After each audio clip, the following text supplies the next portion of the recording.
நாட்டின் எல்லையில் இருந்த ஒரு சிறிய கிராமத்தில் அனைவரும் ஒரே நம்பிக்கையில் வாழ்ந்தனர். பேர்ணமி நிலா வெளிச்சத்தில் ஒரு மனிதன் வுனாயாக மாறுவான். அவன் பெயர் ஆதி. மிகவும் அமைதியானவன். தனிமையில் வாழ்ந்து வந்தான். ஒவ்வொரு பேர்ணமி இரவில் அவன் காணாமல் போவதை கிராமத்தவர்கள் கவனித்து வைத்திருந்தனர். அவன் மர்மமாக இருக்கிறான்.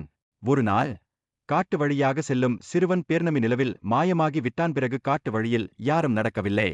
பூனையின் கூவல்கள் போல் ஒரு வுனாயின் அழுகை சத்தம் வந்து கொண்டே இருந்தது. அவன் பெயர் ஆதி. மிகவும் அமைதியானவன். தனித்தன்மையோடு வாழ்ந்தவன். ஒவ்வொரு பேர்ணமி நிலா இரவில் அவன் காணாமல் போவதை கிராமத்தவர்கள் கவனித்து வைத்திருந்தனர்.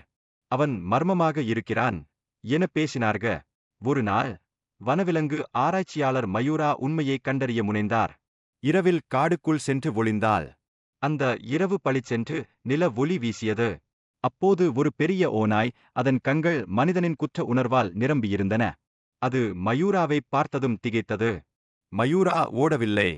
அவளது கண்களில் அச்சமில்லை, பரிதாபம் மட்டுமே. அடுத்த நாள் ஆதி கிராமத்துக்கு வந்தான். மூக்குப் பாய்ந்த காயங்கள். இரவில் யாரும் இல்லாத இடத்தில் தங்கியிருந்தான். அவன் ஒரு மனிதனாக பிறந்து நிலவின் தாக்கத்தில் வுனாயாக மாறுகிறான். இது அவனுடைய சாபம்.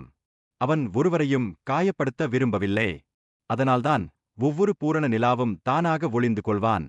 அதன்பின் மயூரா அவனுக்கான மருந்தை கண்டுபிடிக்க முயற்சி செய்யத் தொடங்கினாள். கதை முடியவில்லை. இது தொடக்கம்தான்.